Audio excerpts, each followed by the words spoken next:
When I was in my early 40s, if you had asked me what perimenopause is, I would have said, What? What are you talking about? I have no idea what that is. And I can also say that I really didn't know too much about menopause. From my mother, I remember her having conversations with her friends, with her sisters, talking about the change. Someone was going through the change, but I was pretty clueless. And I got to admit, even when I was younger, when I was in my 20s, I wasn't really that aware of the natural cycle, about hormone balancing. And so that's why when I brought on my guest that you are going to absolutely love, I was really amazed at how much more we know today. And a lot of that knowledge has to do with people who are the trailblazers. And one of them is Dr. Stephanie Estima. She is really shedding light on this subject, both for young women who are still getting their periods, as well as for older women like me who are well into menopause. So in this conversation, we talk all about exercise for women. We talk about protein and other nutritional needs.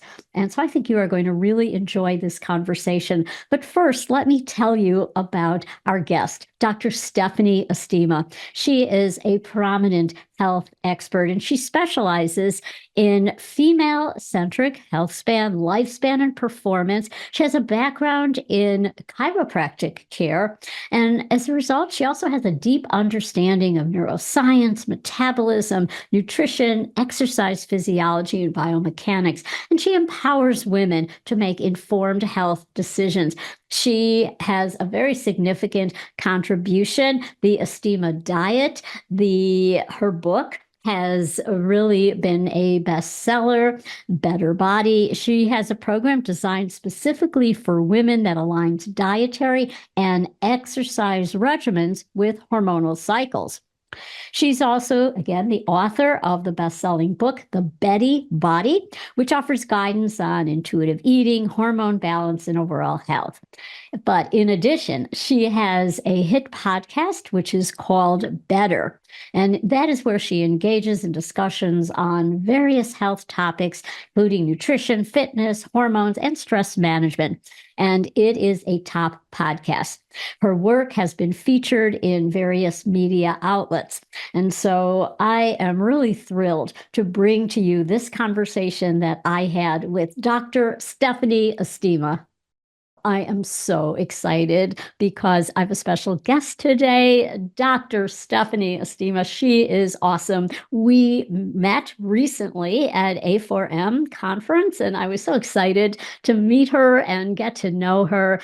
You are a legend, and I'm so excited to talk with you, Stephanie. Oh, thank you so much. That is so kind. I receive that with love. And may I also just say, a huge fan of yours for many, many years. So this is just a thrill for me. Thank you Oh, for having me here. well, thank you. You got started in something completely different. You were a chiropractor by Mhm. training.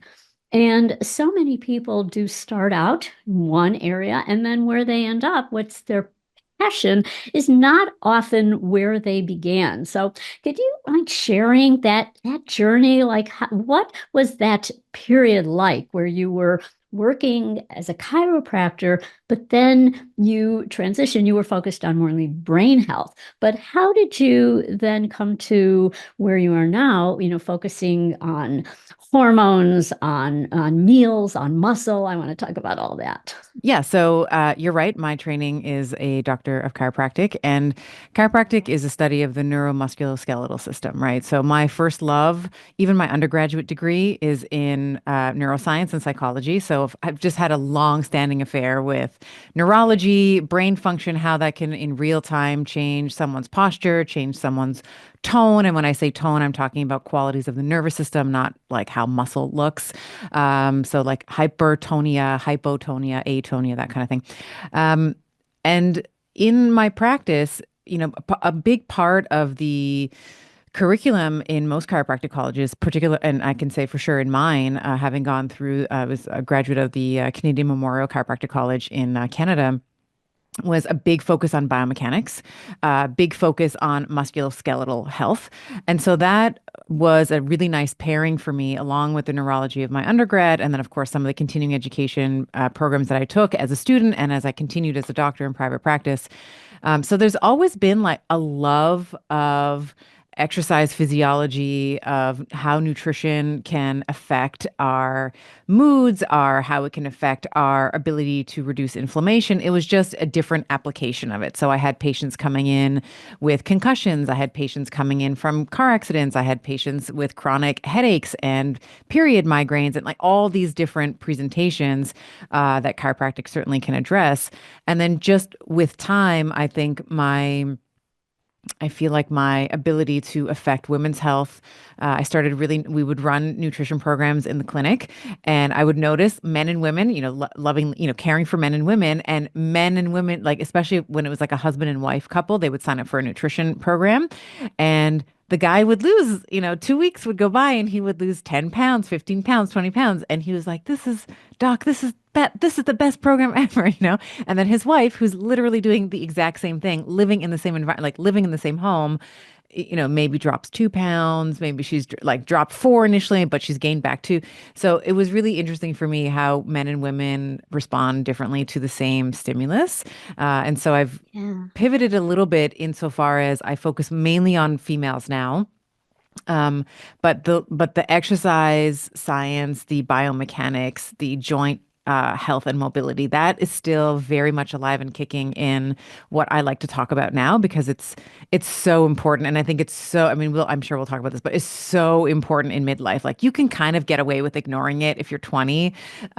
You can sort of fast and calorically restrict and sort of, maintain a certain, figure. But in your 40s and 50s, we really do have to smarten up. And I say that with love, smarten up, and really start taking care of ourselves, in a way that will set us up not only for health now, but of course, into our postmenopausal years as well.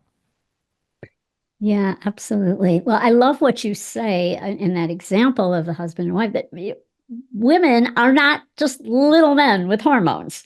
Right. And so their needs, their nutrition needs may be quite different. And so you have focused a lot on that perimenopause, menopause transition. And I know you had some issues that started when you were like 38. Yes. But Well, yeah, before that, but I okay. wrote a book sort of compiling all the problems that I had. Yeah. I sort of always, so for me, it's I guess this is really, I've always done this. When I was first pregnant with my first child, I was so into everything pregnancy. Like I was taking pediatric courses, I was taking extra, like I was getting degreed in like pediatric chiropractic and like what tongue tied looks, all the things. And so I was so into that. And then, I also struggled. The question that you're asking me is I struggled with my menstrual cycle for like decades. So in my 20s, in my 30s, and I really chalked it up for a long time to just like, this is just like the curse of being female. Like I have these like at least two bad weeks every month, sometimes three bad weeks every month. I had like one good week, and that was like when my period finished. And I never, in all my intelligence, like all my training, all my, schooling that I had, all my extra, on top of the degree that I had, all the extra courses and things I was taking, I never for a moment thought that maybe the way that I'm treating myself is just like you said, it's like I'm just a small man with more hormones. That's literally how I looked at it. I was like, you have to white knuckle your way through this. You have cramps, like, suck it up, buttercup, punch it out.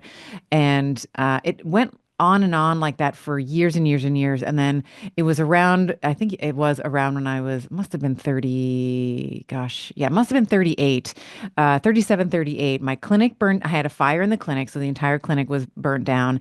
And within the same month, my marriage, my husband at the time and me, we decided to split up.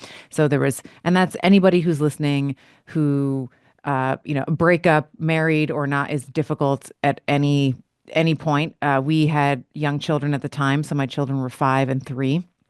And so there's like that emotional, there's that extra layer of like taking care of the children and making sure that they're going to be okay. So that was very, very stressful for me. And my periods, my menstrual cycle was a gong show before that, and it just got absolutely worse during that year.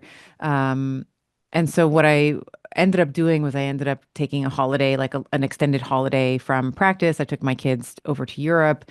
Um, we were getting daily sunshine, daily walks, fresh, if you've ever traveled to Italy and let's say pasta bothers you, this side of the pond, if you are in the States or in Yeah. Canada and you have pasta or gelato or whatever, or ice cream, you're like, I can't handle it. But then you go to Italy and you're like, weird, I can totally handle the pasta here. Same happened with me. I was able to have pasta, no bloating. I was sleeping. I actually got my period towards the end of that trip, which would normally require several painkillers. I would usually have a headache, like what we now know or now we call sort of menstrual migraines, like leading up to and then the onset of my period. But I didn't have any of that, and it was some of these really basic principles of functional medicine, right? It's like get out in nature, get Mhm. regular, get like, align your food with with sunlight, like walk after dinner, get early morning light, reduce your stress, eat fresh local food. These were some of the things that really, in a very short amount of time, changed my experience, my menstruating experience. Like I was like, oh, we've been here for 3 weeks and I feel amazing. Like I felt, my period felt amazing. And so when we came back home, I said, okay, uh, I know that Italy is like amazing. Everything's better in Italy, maybe. But it's still my body that did it, right? It's like my body is the same when it's in North America as it is when it's in Europe. So can I bring some of these principles back home, and start building on them? And that's sort of the the body of my first book, the Betty Body, which is all about Mhm. basically menstrual cycle literacy, what happens every week of your menstrual cycle from a hormonal perspective, how you might think about your nutrition differently over the course of your menstrual cycle, how you might think of your training differently over the course of your menstrual cycle, how you might predict changes in sleep, changes in temperature, changes in mood, and not to run away from it the way that I did. Like the book is like, don't be me. Like, here's all my mistakes. Uh, don't run away. And I'll say this very quickly. A part of the book, I talk about the emotional, like the exquisite sensitivity that so many women have in that fourth week, like right before they start bleeding, commercials, they're crying at commercials or they're irritated by their husbands. And all of that is just your body asking you to pay attention to the things that are out of alignment in your life, right? So, um, and I, as a sort of achievement oriented person, completely ignored that. It was like, oh, these stupid emotions again, here we go. And I would try to bury them. And it was exactly those things that were bothering me that were the things that needed tending to in my life. So that's sort of a back of the envelope backstory in terms of my focus on menstrual cycle literacy for women. And I can't tell you, I've had, I don't know, at this like thousands of women reach out to me and they're like, I'm 42. I just picked up your book and I never thought to track my cycle before reading it. And it's like, okay, if that's the one big takeaway that you got from the book, like I've totally won. I've totally won. If you can actually learn your cycle, learn the rhythm and the cadence of your cycle, because it is a bit of a unique, there's a lot of bio-individuality in terms of what we consider normal, but then like learning your own cycle so that as it changes, you can say, oh, this is a little different, like flow's a little different, length's a little different, quality of the blood's a little different. I think that that allows you to forge a deeper relationship with yourself. This is so inspiring for listeners. And what I'm taking away is that we have changed, we have come so far. And what you've just described, this is a revelation. And my generation, we were the dark ages. Yeah. So we would talk about, I got my friend. That was it. Right. We would hear, And Flo is visiting. we would hear our mothers say, we're going through Yes. the change. But Change. the idea, I had no idea. And I was a psychologist and I focused on stress. And I would see these women who were prescribed antidepressants, but nobody was tracking their cycles. We were not talking about the importance of what you've just described, being out in nature, getting sun, some real basic things, but nobody was talking about that back then. And Yeah. I remember and you mentioned 38 around that period being pivotal for you. And I had a second child at 38 and I was Wow. working full time and I was a vegan and I was, addicted to cardio and wondering why I was feeling so exhausted. Oh, I'll just eat more kale. And that was in Yeah. 88. That was the height of the fat-free movement. I can imagine, during pregnancy, I was probably getting like such a limited amount of fat because we were so scared of fat in those days. And also, focusing on surface level things like appearance as opposed Yeah. to working out for health and to preserve muscle. We had no idea back then. And in fact, it was not ladylike, or you didn't want to. I even heard somebody the other day who was my contemporary. She said, well, I don't want to lift weights. I don't want to bulk up. And so we still have that myth. So I know that you have focused a lot on what you've said, meals and muscle. Can you talk about those two? Because that is part of my mission to inspire people to preserve muscle, to even gain muscle. I've been gaining muscle even though I'm turning 75, and it is possible. But it Of also course. took radically changing what I eat.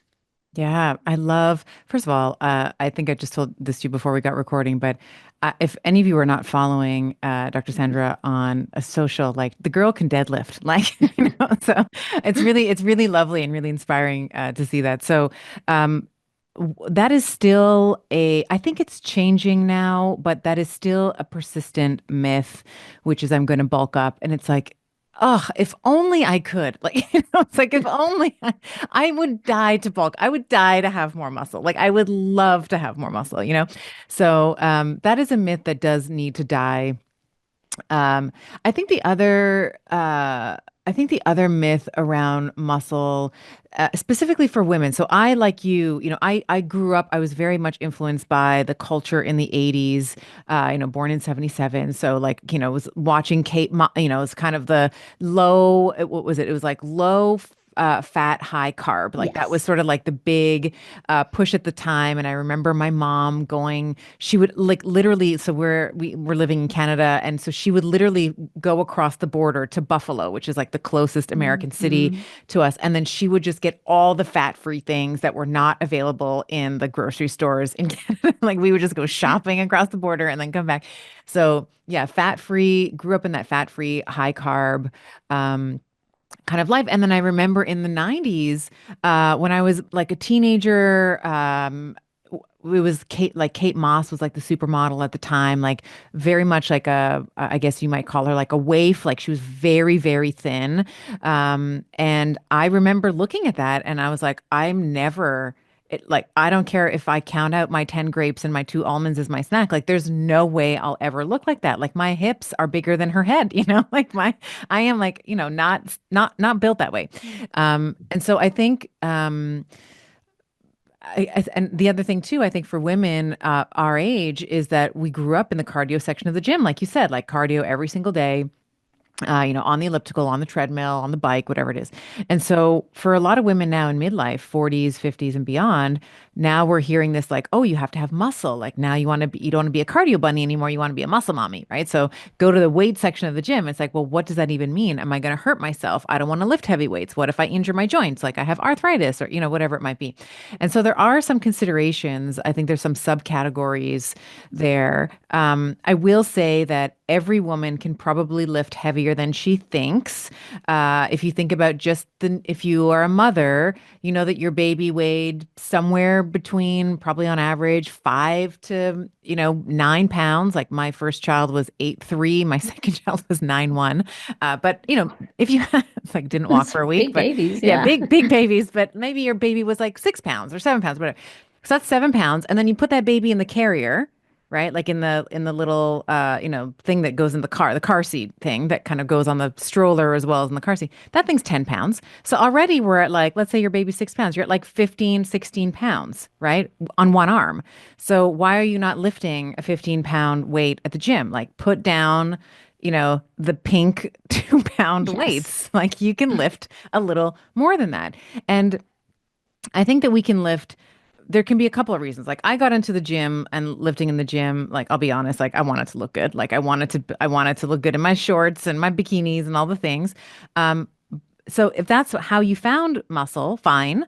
But we don't want to just work out in the gym to get good at working out at the gym. We also want to work out in the gym so that we can get good at life, right? So we want to be able to develop strength, which is something that is very important for women as we age. We want to also at least preserve, but like in your case, add on to the amount of lean muscle that we have so that we are able to, if we want to pick something up from the floor, we're able to. When we have the privilege of, being inducted into the grandmother club and meeting our grandchildren, we can hold our grandbabies. So I think that there's a lot of compelling reasons for women to get into the gym and to be training for the specific outcome of both hypertrophy, so muscle growth, and strength, which are sometimes they overlap each other, but technically are two separate outcomes, right? So strength is this, like usually happens only with heavy weights, so with heavy loads, low repetitions. Muscle hypertrophy or muscle growth can happen in the gym with the same type of, heavy weight, low repetitions, but you can also extend, you can also have slightly lighter weights with higher rep count that can also drive muscle hypertrophy or muscle growth as well.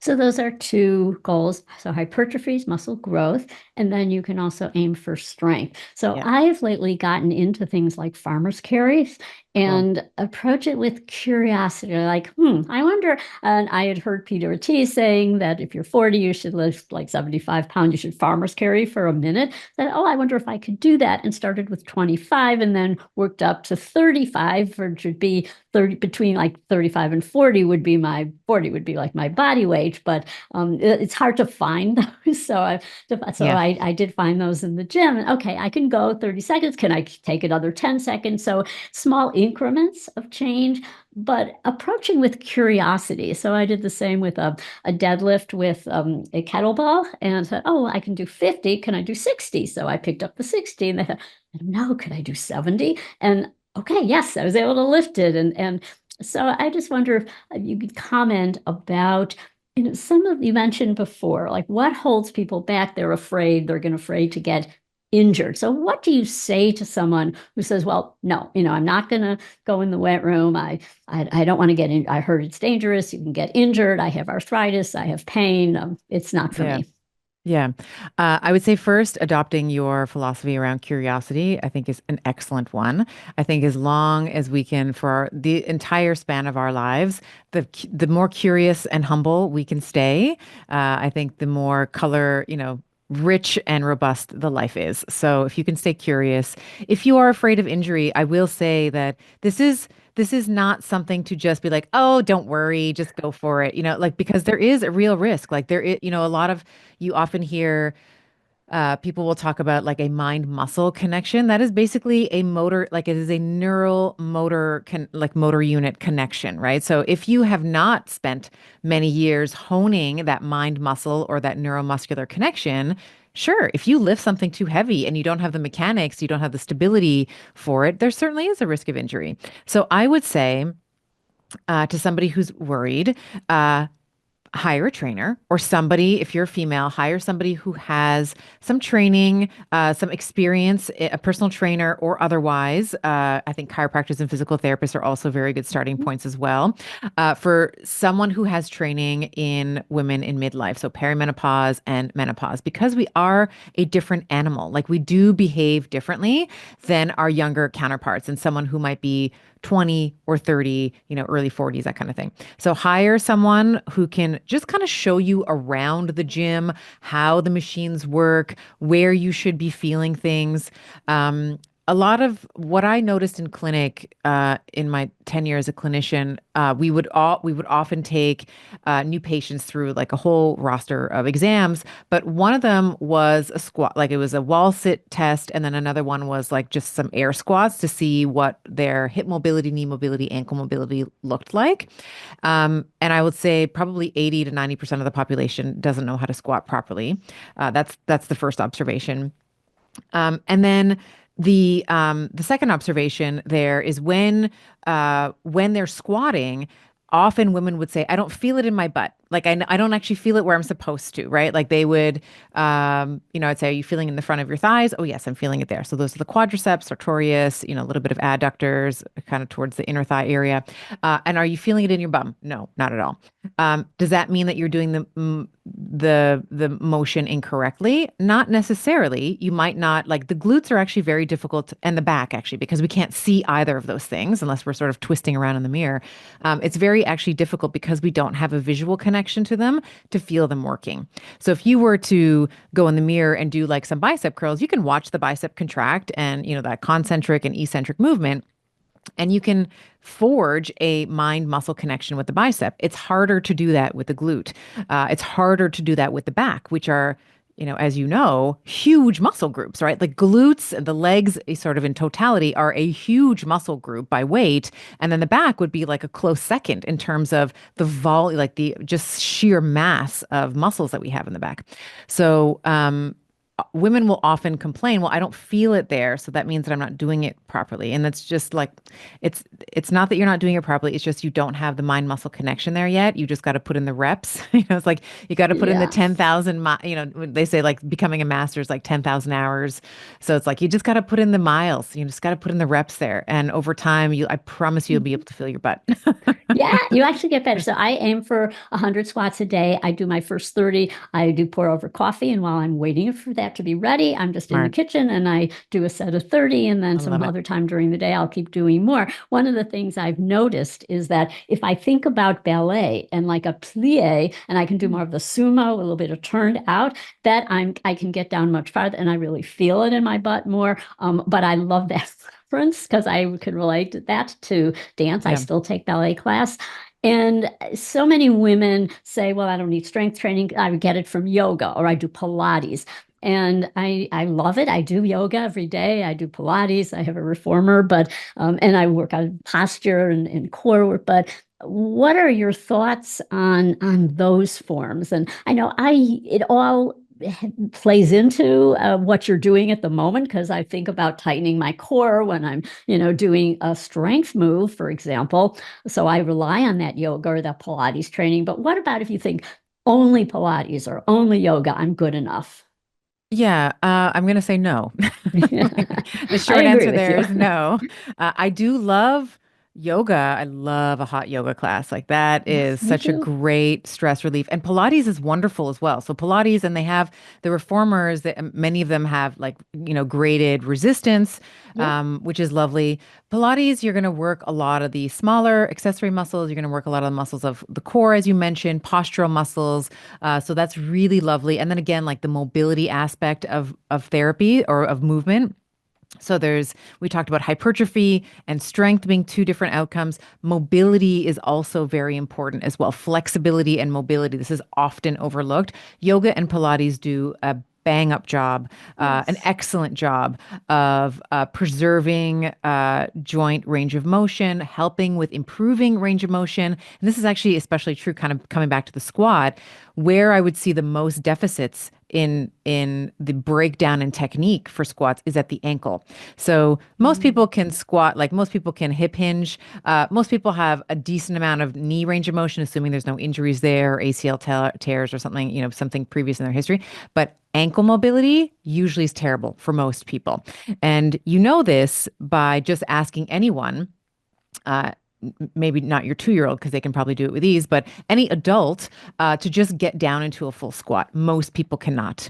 Um, if you look at a 2-year old, a 3-year old, they are basically giving us a master class in Yes. mobility and biomechanics because they will, if they're just playing in the yard or something and they get down, they see like, I don't know, like a worm or whatever. They're observing something on the ground, blade of grass or whatever.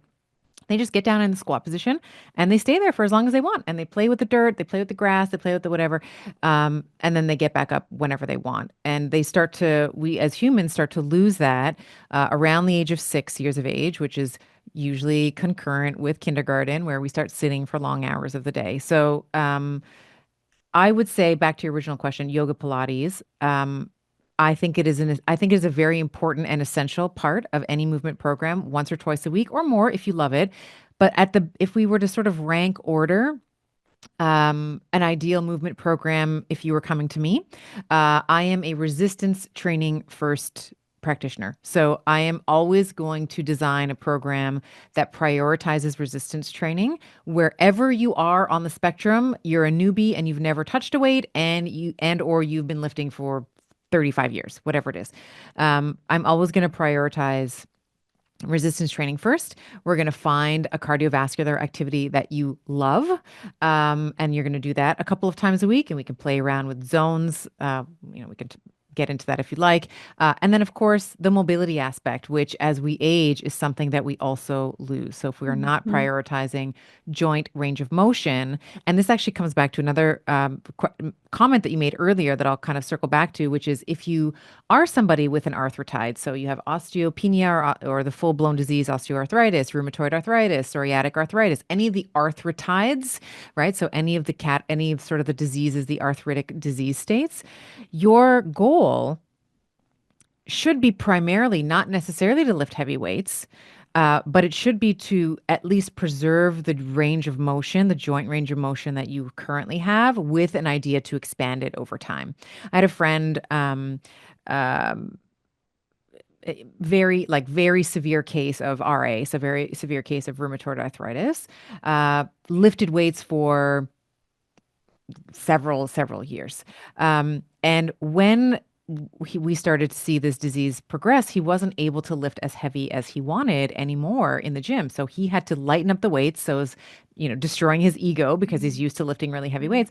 But what he really had to do is prioritize his joint health. So I'll sort of wrap this up in a bow. I know I'm going on a little bit, but I do think yoga and Pilates are useful. They should be a part of most people's exercise program, but it is after there is a base of resistance training that is in place. For younger women, are there more ideal times? Like, would you go lighter on the resistance and do more things that are restorative, more yoga, more Pilates, gentle walks, depending on times in your cycle? And I noticed you had an aura ring. I've got one Oh too, yes, and I got an that arm. can be Yeah, so useful also to yeah, look at your markers to say, well, maybe you can have a rest day. I know for me, the hardest thing is to have a rest day. I'll struggle, and I'll still manage to do something on a rest day, push-ups or something, but not a I total love that. rest day. But does that matter? Can you burn That- yourself out if based on your hormone pattern? Great question. Excellent question, in fact. Yes, you can. So this is sort of the crux of the first book. What we talked about is how to understand the ebbs and flows of that hormonal Mhm. landscape over the course of a woman's cycle. Um, the first thing I'll say before I kind of get into some of the particulars for your audience is, above all, irrespective of what your Oura ring is telling you, irrespective of your woo, like whatever your wearable, whatever it's saying, I always want you, rather than relying on technology first, I want you to always check in with yourself. Because I'll tell you, for the longest time, and Aura is getting better at it now, but it would ding me at ovulation and right before I got my period. It was like, oh, your readiness is low. I was like, yeah, I just ovulated. It's Yeah, like, yeah. I'm about to bleed. Yes, of course, my readiness is a little lower. Like my body is working, a little differently than it does at other times in the month. So I used to get really annoyed. There's a time when I sort of like I chucked this ring across the room. I was like, I feel great today. Stop telling me my Yeah, readiness yeah, is bad. Stop making me feel bad about myself, my natural rhythms. But yeah. so first thing is like auto regulation, right? Check in with yourself. If you feel great today and you feel like pushing it, then that's exactly what you should do. And on the contrary, if you feel absolutely bagged, but your ring or your wearable is like, you are great. It's time to go for a marathon run, but you don't feel like that, you can certainly make the call. You are the adult in this situation, not the tech. So I'll just say that first. Now, menstrual cycle, yes. So there are a lot of times in the cycle where we might feel more ready to push. And there are going to be times where we are going to want to lighten up on the weights. I always like to say to people, no matter where you are in the cycle, you want to be lifting heavy enough weights so that you are approaching muscle failure. You don't have to get to muscle failure, but within 1 to 3 repetitions of muscle failure, meaning you can no longer do any more reps. Um, but that's going to change over the cycle. So when you if we assume a 4 week cycle, I know that there's variation there, but just for ease of explanation, the first day that you start bleeding is day one of your cycle. A lot of women, many women feel very crampy. There's a lot of like the uterus is contracting, there's prostaglandins, all the things, right? So we often can feel a little crummy, day one, maybe day two, and even into day three of the cycle. Day three, we start to see estrogen kind of rising again. A lot of women start to feel more like themselves around day three. There's lots of memes. I've seen like menstrual cycle memes where like it's like the what is the Disney character? She's like she turns into Cinderella. I forget what she is before that, but it's like day one, two, and Yeah. three. She's like scrubbing the floor. She's feeling terrible, Yes. and then day three, estrogen starts to rise, and now she's the Hmm. princess that she once was. So if you feel terrible day one, two, and three, it's absolutely okay to A, take a day off, or B, lighten your volume. I often will counsel women if they are very susceptible to the cramping and that general crummy feeling, to reduce their volume in those first 3 days by 50%. It's a nice little deload. It's like a little mini deload week. But once estrogen starts to rise, day three, you can jump right back into a moderate rep range. So somewhere between 8 reps and 12 repetitions. So if it's 12 reps, that means that rep 9, 10, 11, and 12 are incredibly difficult, right? Hmm. So you should be very close to failure at that point. Um, and um, and choosing a weight that's heavy enough that will approximate muscle failure there. What I find as the period stops and we move into the second half of that follicular phase, we see a couple things happen with our hormones. We see estrogen rise, right, which is an anabolic hormone, anabolic to many things in the body, including muscle. Testosterone also rises too in the second week of our cycle. So again, another anabolic hormone, and I'm sure you've talked about this on the show before, but testosterone, in case you haven't heard, is the most abundant sex hormone in the female body, right? It's like Yep. we often, sort of phenotypically ascribe estrogen as the female hormone, but actually the female hormone is testosterone. It is the most abundant sex hormone in the female body. So testosterone and estrogen peak in week two. And along with it, our motor coordination. So we not only have estrogen receptors, in our reproductive system and in our muscle cells, but we have it systemically. So we have it in our motor cortex, we have it in our brain, we have it heart, lungs, like everywhere. Same with testosterone. We have much better motor coordination this time of the month. The other thing that estrogen does is that under that sort of huge surge of estrogen that we see in that second week, usually for most women around like day 10-ish, we also see a tightening. It has a very prominent effect on the tendons, makes the tendons stiffer. So this Mm. actually sets the stage for being able to really push a heavy uh, weightlifting session this week. So all week long, if you're doing full body, you like to split your whatever if you have a bro split, you do legs, then one day chest, the other day, whatever it is that you're like all week long, you can go as heavy as you can. So I Mm. define that by like 5 to 7 reps, as heavy as you can. Um, then we ovulate, which is sort of the demarcation between follicular and luteal. We see right before we ovulate, we have that big rise in estrogen, as I was describing, and then it falls off, right? As we ovulate and comes back up again, right? So it starts to climb up again in week three. So I actually feel like this week looks hormonally, with the exception of progesterone, which we'll talk about in a moment, looks a lot like week one, right? So we see that low estrogen the first couple days of the week of week one, and it's the same is true in week three. Estrogen drops off and starts to rise up again, reaches its secondary peak towards the end of the third week.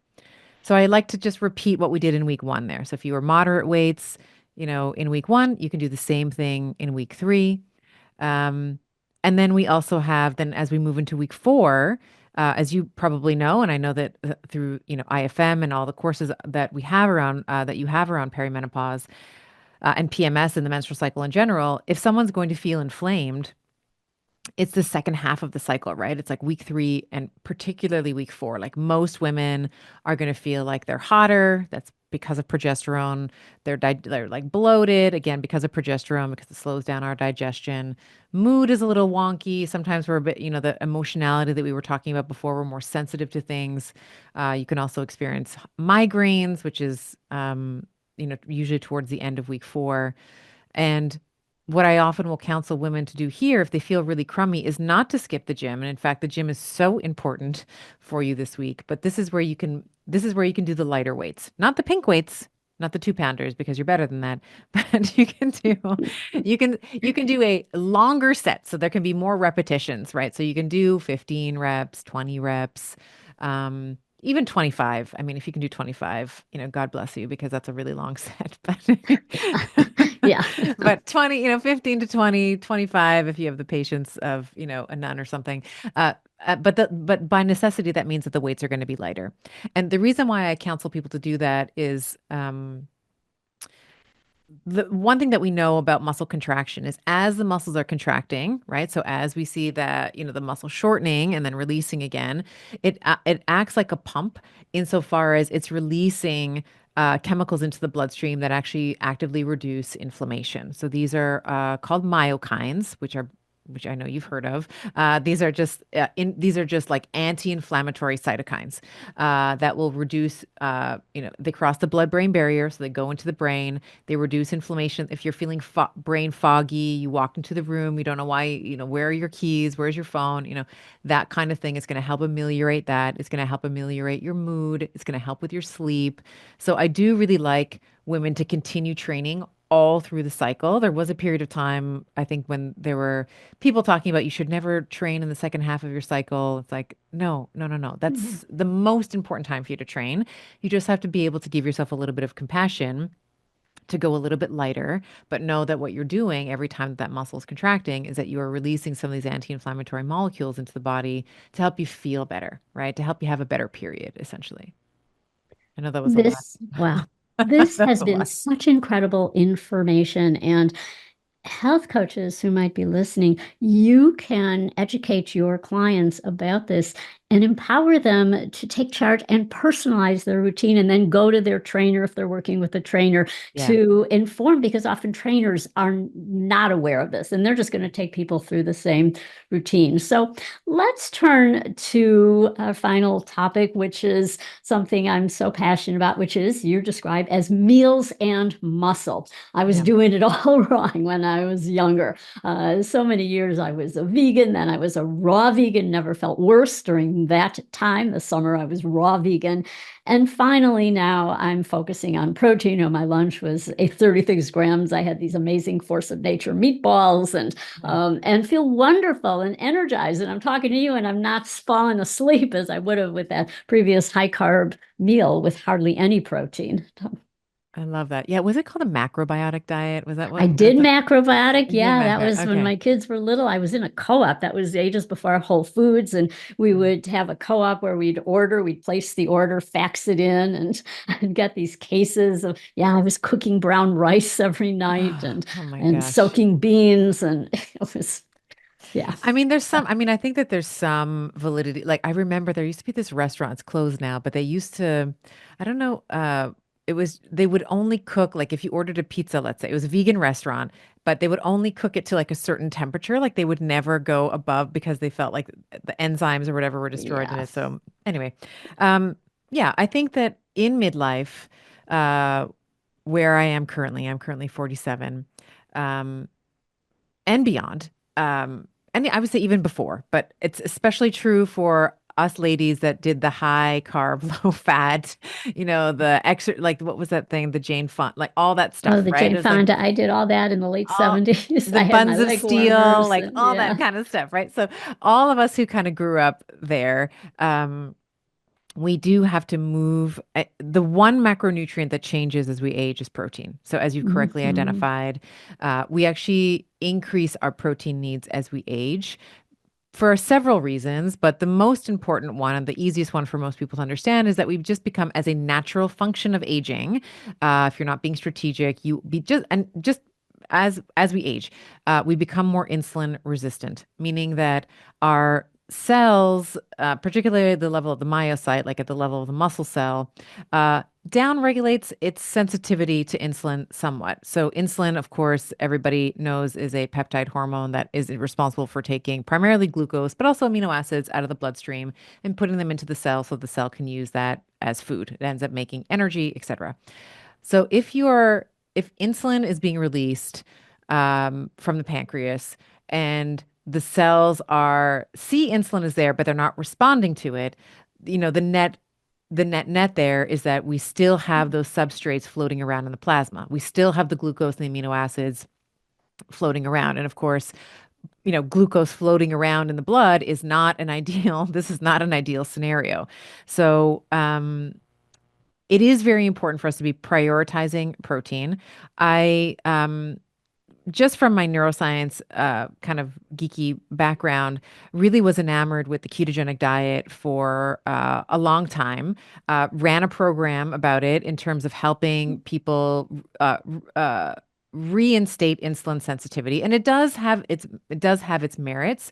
But what I did notice, especially in my women, is that once we pull back on carbs quite a bit, but then when we reintroduced them, they were just petrified. They were just like, I don't want to gain any more weight. I don't want. So I still like the ketogenic diet, but I find with women, it's a harder long term to get them off of it. Like they're like, no, this worked for me, so I'm just going to stay here. Like they don't Hmm. want to leave keto land. So where I like to start is a protein forward, a protein centric way of building your caloric needs or your macros. However, like those are two sides of the same coin. Macros are calorie counting. Calorie counting is calorie counting. So I like protein first. A general recommendation is that's widely accepted in the literature is zero point 0.7 to 1 gram per pound of ideal body weight. Hmm. So that's where I like everybody to start. And you don't have to do that. A lot of people say, how are you going to do that with like real food? Like I don't want to have whey protein or I don't want to have protein powder, protein bar. It's totally possible to do that. We have egg whites, nature's superfood, or eggs, nature's superfood, really. And egg, I like to do eggs and egg whites. Like I like to top up the eggs with Yes. more egg whites. We have chicken, we have turkey, we have like red meat, all the things. So it's totally possible to do. And yogurt, oh my gosh, yogurt and cottage cheese are like, at least for me, that's what really helps me reach my protein targets. So protein first, and then depending on the movement, the fitness program of the individual, we play around with like carbs. I like to strategically time carbs around the workout if possible, either immediately before Hmm. and after because we do actually want like insulin is an anabolic, it's a growth signal, right? So Right. when we're thinking about muscle growth, if you sort of think of a very simple equation, like muscle growth equals muscle protein synthesis minus net muscle protein breakdown, right? So the protein helps with the muscle protein synthesis. It helps to create new muscle proteins. And the carbohydrates, which drive up insulin, help prevent against net muscle protein breakdown. So when there's glucose and there's insulin around, your muscles are preserved somewhat, especially when you are having an appropriate amount of protein. So I like to sort of time carbohydrates around workouts if I can, to replace glycogen and all the things that are lost when you're training. And then fat, I think, can be, we need a certain amount of essential fat for, skin, hair, nails, neuronal function, brain function, as well. So um, obviously the individual sort of program is going to shift from person to person, but generally it's like first we're going to build out your protein targets, so it's going to be with whole foods primarily. No foods are good, no foods are bad, they're all just foods. Generally trying to stay away from ultra processed foods, including protein bars. They can be Hmm. filled with fillers and stuff that you don't really want. um, and then like a good amount of fat, and then there you go. And then you just like on repeat, do that on repeat forever. So that's how I like Yes. to look at food is like Yeah. whole foods first. Certainly, like Hmm. I had a protein bar today. So I'm just like calling myself out here. I had a protein bar today, but I don't have one every day. Today is a heavier recording schedule for me. So I'm just like in between blah, blah, blah. So I do use them when I need to. And we don't demonize anything. So even the occasional chips, guac and like whatever, whatever I have people that are like, I just die for a chocolate chip cookie. Like, I just love to have a chocolate chip cookie. It's like, if I take that away from you, what's the likelihood of you adhering to that over the long term? It's very low, That's right? right. So, Yeah. yeah. Yeah, and the stress of denying yourself or the guilt afterwards. So Oh, you let it go and you focus on moving on to the next meal. And that's so important. But I think we have the same mission. So I see my contemporaries still stuck in counting calories, in fat phobia, and yeah. under eating protein. I do a lot of work on eating psychology and gender differences. And there are so many gender differences where men, like steakhouses, are dark paneling with, stuffed Right. animals. And Yeah. it's very masculine. And women have tea houses with little cucumber sandwiches traditionally. And, I've planned many bridal showers, and not once did the committee want to have a steak at that luncheon. It's all salads with tiny little strips of chicken. And those kind of stereotypes die hard. People are really, it has a lot of different connotations about you and what you order. But well, this has been absolutely a fascinating conversation. And I know that our audience just learned so much. And again, I want to let people know about your work. You have a hit podcast, Better, which is amazing. Check that out. Check out her website or YouTube, Betty Body. And where can people find you? Oh, thank you so much for that. You're so kind. Yeah. So all the places that you just mentioned, you can head over to my website, which has all of that. That's sort of a starting point. So drstephaniestima.com. We also have a newsletter there. I put out a weekly newsletter called the Mini Pause, which is my take on menopause. So it's just basically action items. It's like a weekly roundup of like the best action items for women 40 plus. I think those are really good and it's free. So very, lots of resources on the website, and the newsletter is I love writing. It's like one of the favorite things that I do in my work. So Well, you've inspired millions of women. And thank you for being with us. thank you so much, Doug.